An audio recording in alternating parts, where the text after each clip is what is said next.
Hasi ginela oin dela 2 urte, txinez.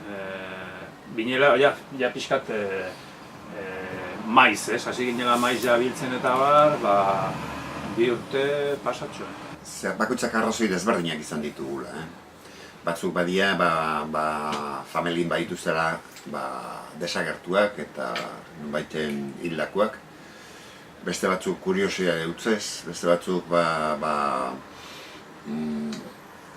egin behar dan lan badalako eta beste zenbait herritan mugitzen ari diren bezala lasarten ez genuen ikusten nolako movimentuik eta hasi behar dugu.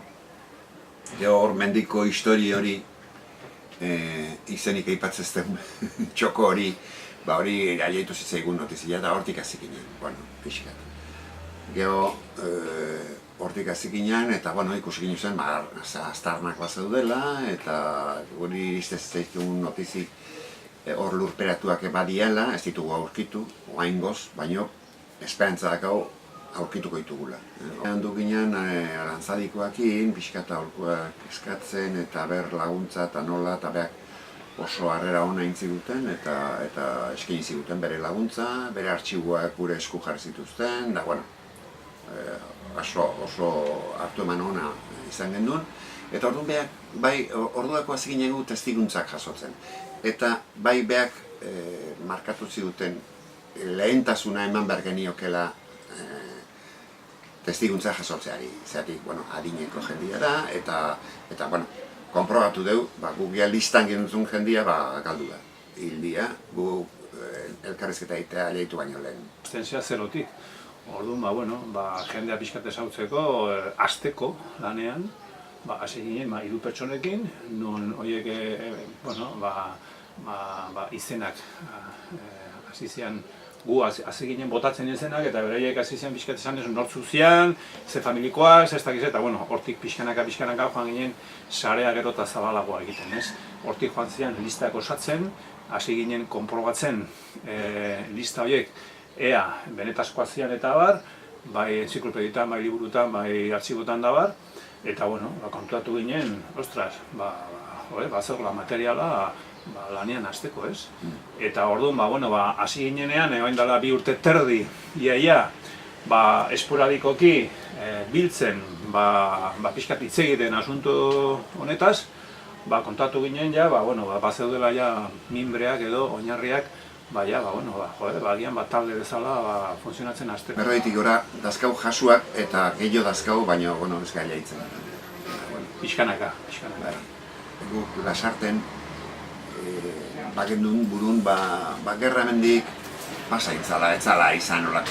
Eta, zigea konturatzen, eta badaude hildakoak, badaude desagertuak, badaude represaliatuak, badaude 11 arrazoi badaude hori ikertzeko. Hori zeatik handu da noain arte gordeta, frankismoan zuelako bate interesik bere txapuzak azaltzeko eta frankismoan ondoren demokrazia horren barrune lasarteko agintariek ez dutelako izan interesik hori aireatzeko.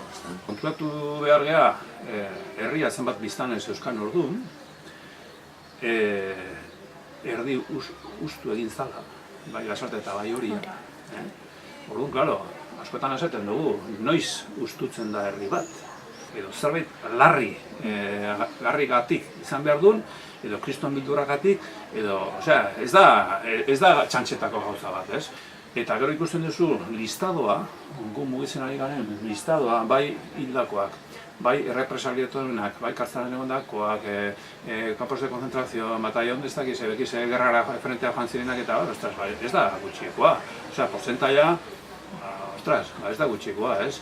Pasa, klaro, badakigu hemen ertziala egon hilabeteak borroketan, baina egondako egunak edo egondako tarte hori, bere ez dakit arrastu hau zizun, ez? Asunta arrastu hori egondala tapatuta, eta beti egituko da irikia asunta, klaro, ez dakizu noaino, sare hori noaino nun dauka tope, ez? Beti zaude, jendearen borondatez, eta klaro, borondate hori en fin, jende animatzen da edo ez da animatzen. Orduan, claro, animatzen ez direnak ere hor gelditzen dira, baina ez du esan nahi ez diala existitzen, ez? Orduan, beti prudentzia horrekin. Esaten dugunean, edo aipatzen dugunean, edo prentsan atatzen danean, edo triptiko batean sartzen dien izenak, beti interrogante horrekin, ez? Esan ez, hau ez dagoela itxita, ez dagoela bukatuta, ez?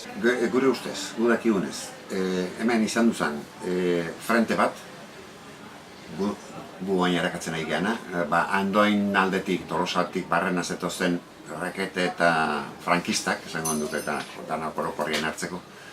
Eta hor, pentsatzen zuten Donostira sartze ziala, txispak hartuta, eta hor, Lasarte eta Andoain tartean gelditu hasi zituen, eta milizianuak, itxura denez milizianuak zian, horko frentea osatu zutenak, eta Eibar alde, Eibar Ermu inguru hortakoak izan behar zuten, zatik. Gero azkenean frankistak atzetik harrapatu zituzten, danak garbitu zituzten, eta hoik dia pentsatzen dugunak hor daudela lurpeatuak, ezta? Orduan, hori da, gerra bezala, Lasarte ingurun, zari berez hori lurrak ez dira Lasartekoak. Hoik lurroik ez dira Lasartekoak, baina guk ez dugu hartu Lasarte oaingo udala, baizik Lasarte ingurua. Baiara naturala, ez? Bai Lasarte eta bai ingurua, Zubieta ez dakiz, ingurua afektatzen duna, ez? Azken finean hori da. Eta hor bai ikusi dugula, Lasarteko jendea parte hartu dula, adibidez, genekien gerra garaian denok genekien hipodroman egon zala,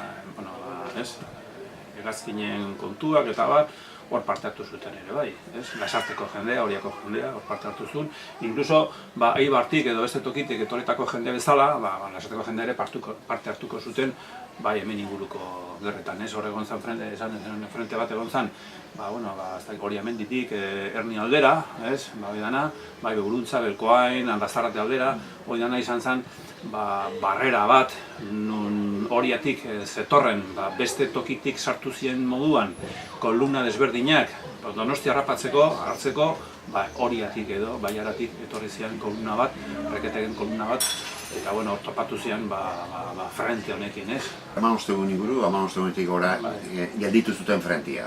Lasarten sartu ziren 1936ko irailean 13.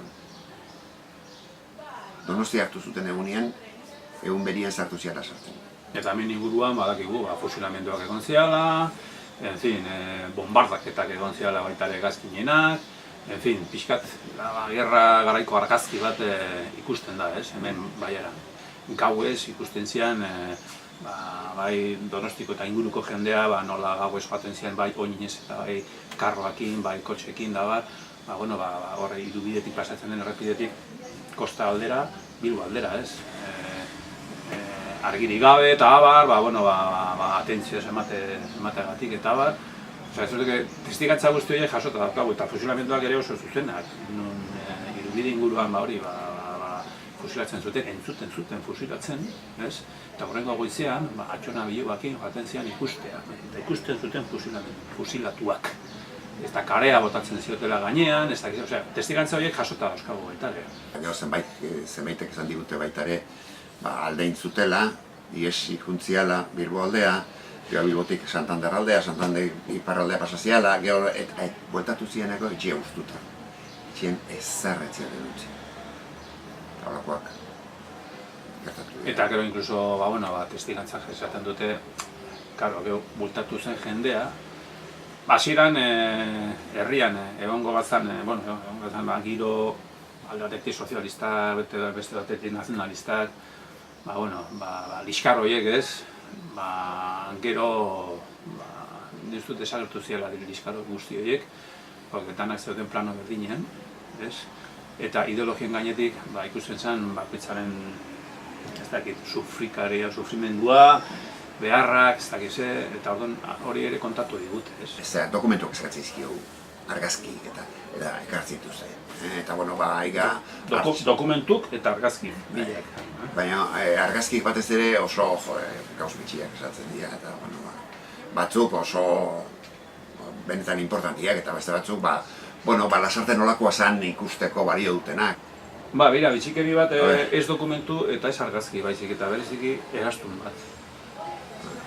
Eraztun bat, nun senarra egon zen Iruñeko San Cristobaleko espetxean, eta eraztun bat egin zuen, eta eraztun hori...